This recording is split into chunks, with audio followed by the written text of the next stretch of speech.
Halo semuanya, selamat siang. Sebelumnya perkenalkan, namaku Slamet Margiono dari Program Studi Manajemen UPN Veteran Yogyakarta, NIM akhir 322 dari kelas Manajemen Strategi Internasional EMK.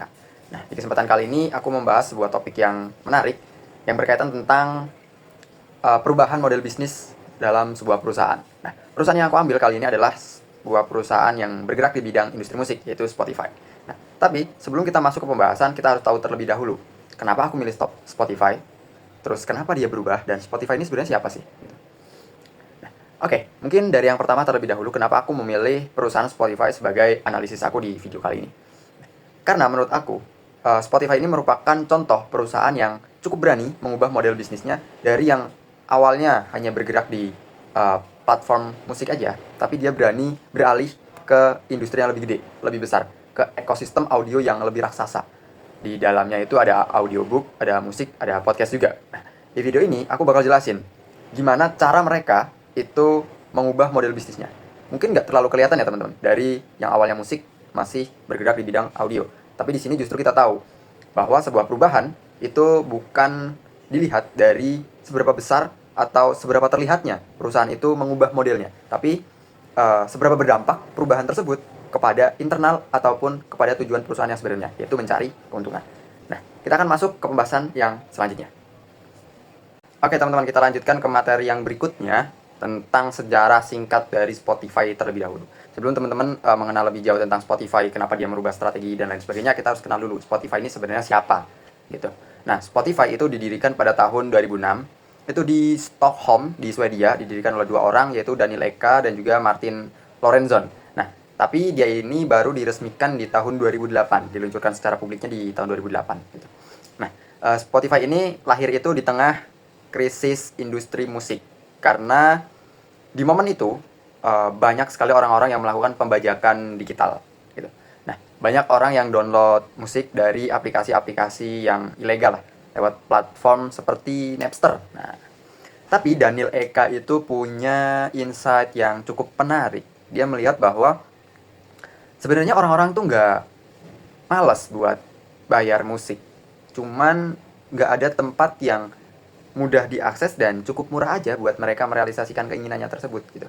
Nah, sehingga muncullah, lahirlah model freemium yang gratis dengan iklan dan premium yang gratis dan tanpa iklan gitu.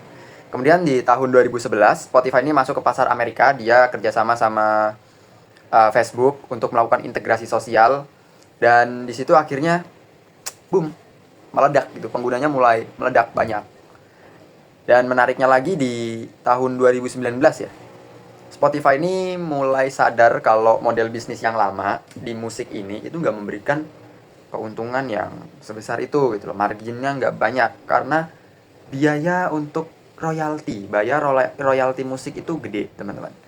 Jadi dia mulai beralih dari yang musik nih ke audio dengan dia mengakuisisi perusahaan seperti Gimlet Media dan juga Anchor. Nah, jadi dari sini titik mulainya Spotify itu beralih model bisnis dari yang sekedar platform musik jadi sebuah platform audio gitu.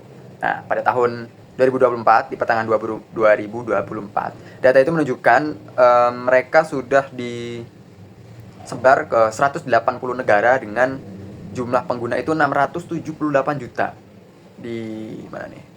Ya, pengguna aktif bulanan itu yang merupakan angka yang sangat fantastis gitu, 3 kalinya Indonesia loh, luar biasa. Kita masuk ke materi yang selanjutnya teman-teman, terkait tentang faktor pemicu atau pendorong kenapa Spotify itu beralih model bisnis. Tentunya perusahaan kalau nggak faktor internal ya faktor eksternal yang mempengaruhi atau memicu dia itu berubah haluan gitu kan. Di sini ada 5 teman-teman faktor pemicunya. Yang pertama tentang teknologi. Nah, sekarang kan AI dan juga machine learning itu kan makin berkembang ya. Jadi memudahkan Spotify atau memberikan peluang kepada Spotify ini untuk mengembangkan algoritmanya tersendiri, seperti membuat Discover Weekly dan juga Daily Mix. Dan juga sekarang muncul nih smart speaker dan juga integrasi kendaraan. Jadi dia bisa menerapkan pada CarPlay, kemudian membuka titik akses baru untuk konten-konten audio gitu. Yang kedua ada faktor regulasi. Nah, ini intinya ya, kalau Spotify ini nggak mengikuti regulasi dari sebuah negara, dia nggak bisa berkembang di situ atau bahkan nggak bisa diterima. Nah, di sini di Amerika Serikat ada Music Modernization Act tahun 2018 yang mengubah cara pembayaran royalti ke pencipta lagu. Jadi ini membuat Spotify ini mikir ulang terkait tentang struktur pendapatannya gitu. Kalau dia nggak ngikutin regulasi Amerika, mungkin dia nggak diizinkan di situ gitu.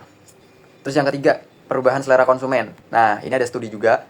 Jadi Gen Millennial dan juga Gen Z ternyata lebih suka nih dengerin podcast.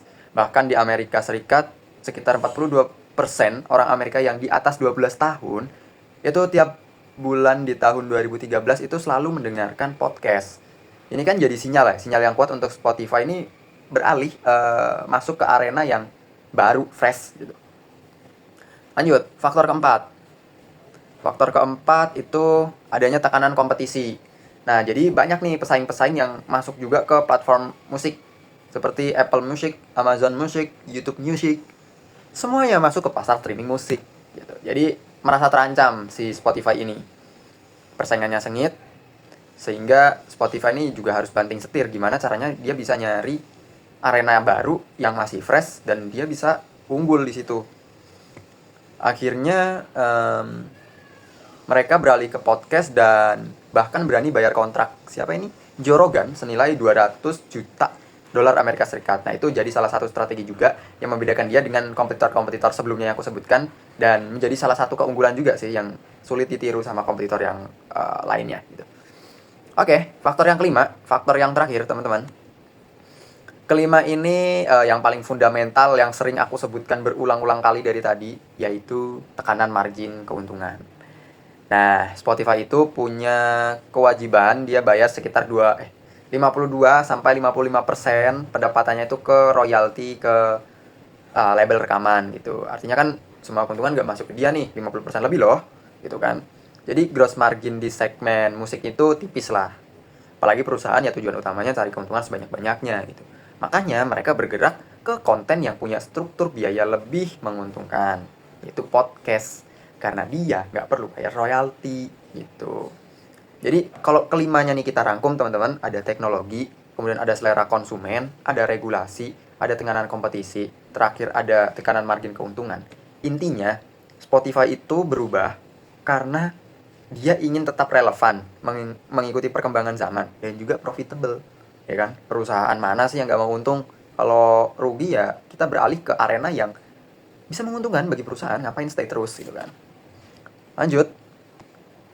Kemudian kita masuk ke evolusi bisnis model Canvas. Jadi kita bandingkan nih di sini sebelum dan setelah dia berubah modelnya.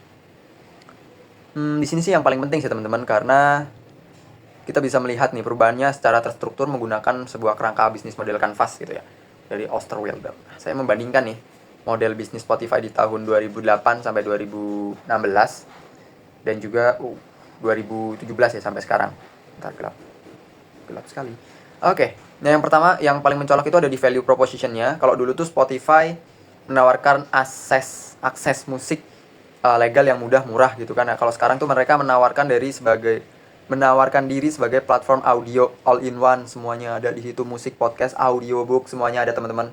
Let's go. Jadi dengan personalisasi yang sangat tinggi, bahkan fitur di Spotify seperti Spotify Wrap itu bukan cuma hiburan ya, tapi strategi pemasaran yang dilakukan oleh Spotify ini untuk merasakan orang-orang itu identitasnya tuh nyambung sama Spotify gitu.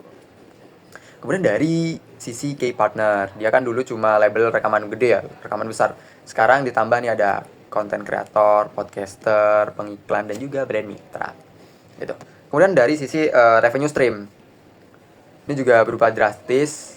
Dulu tuh cuma ada dua, ada subscription premium dan iklan audio sederhana. Sekarang lebih kompleks, ada advertising, iklan pragmatic, sampai Spotify Marketplace yang memungkinkan artis-artis ini untuk bayar fitur promosi juga. Nah, yang terakhir ada K-Resorts. Dulu kan cuma katalog lagu sama teknologi streaming.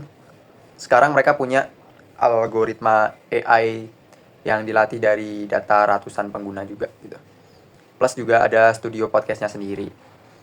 Nah, ini juga salah satu aset ya yang tadi sulit ditiru sama kompetitor. karena belum banyak teman-teman yang masuk ke area model bisnis ini gitu. Nah intinya ini tuh bukan perubahan kosmetik, melainkan hampir semua dari 9 blok bangunan model bisnis itu berubah secara fundamental. Ya, gitu teman-teman. Kita lanjut. Selanjutnya ada implementasi di pasar Indonesia. Ini mungkin nggak perlu kujelasin ya, terlalu panjang. Intinya ya Spotify ini resmi masuk Indonesia di tahun 2016 lah. Dia pokoknya ikutin regulasi yang ada, lain sebagainya. Kita sekarang juga bisa make semua aksesnya. Ya nggak perlu aku bahas lah teman-teman. Mungkin lebih ke dampak finansial dan finansial aja ya. Jadi secara data ya teman-teman, secara data total revenue Spotify ini naik jelas karena keawalan dia ngerubah kan mau nyari keuntungan. Dan terbukti di sini berhasil di datanya tahun 2015 dan 2024 gitu mengalami kenaikan terus. Di tahun berapa nih? Dia ada ruginya sebenarnya di tahun 2022, tapi mereka juga mulai naik lagi, mulai untung lagi di tahun 2023. Karena adanya efisiensi karyawan juga sih. Kalau secara non finansial dampaknya juga cukup gede. Di sini dia berhasil memperkuat posisinya sebagai pemimpin pasar juga di industri audio gitu kan. Bukan cuma di musik, memberdayakan ribuan kreator gitu. Ya, selanjutnya ada pelajaran bagi calon profesional dan juga entrepreneur. Nah, pembelajaran bagi kita nih. Ada 6 pelajaran utama. Yang pertama, perubahan tuh nggak selalunya buruk, teman-teman. Yang terpenting kita paham ke arena mana kita berubah dan sesuaikan dengan tujuan awal dari perusahaan tersebut. Kemudian adaptabilitas itu kompetensi inti. Jadi intinya kita harus bisa tidak selalu terpaku ya pada identitas perusahaan. Yang tadi awalnya musik mau berubah, kalau kita kekeh di musik terus mungkin keuntungan dari Spotify nggak akan naik gitu. Kemudian data itu merupakan aset strategis. Tadi dari sekian ratus juta pengguna, pastinya Spotify ini melakukan sebuah riset kepada para penggunanya terkait apa tadi ya, keinginan ya, perubahan selera dari konsumennya gitu. Kemudian ada juga nih diversifikasi pendapatan. Kita bisa mainin di beberapa tempat. Kalau tadi di musik aja kita bisa beralih ke audio juga. Artinya kalau di musiknya rugi kan kita bisa mendapatkan mungkin keuntungan juga di audio. Selanjutnya ada lokalisasi juga kunci ekspansi global. Kita harus ikut regulasi di negara-negara yang emang kita mau masuk. Nah, itu salah satu kunci juga kita bisa diterima. Kemudian kita juga berusaha menciptakan sebuah ekosistem, bukan sekedar produk. Dari tadi kita bekerja sama dengan berbagai kreator gitu kan, kita menciptakan sebuah ekosistem music, bukan cuma produk gitu kan. Kemudian berani berinvestasi jangka panjang. Kita harus berani IPO teman-teman ya, buka saham di bursa gitu kan, gak yang cuma menutup diri. Oke teman-teman, jadi intinya itu ya, kenapa Spotify itu beralih model bisnis, karena dia menginginkan keuntungan yang lebih. Faktor-faktor pemicunya tadi ada banyak, mulai dari internal perusahaannya sendiri yang menginginkan keuntungan lebih, dan eksternal yang menyesuaikan dengan kondisi juga. Nah, mungkin itu aja yang bisa aku sampaikan. Terima kasih. Kalau pembahasannya kurang jelas, mohon dimaafkan. Wassalamualaikum warahmatullahi wabarakatuh.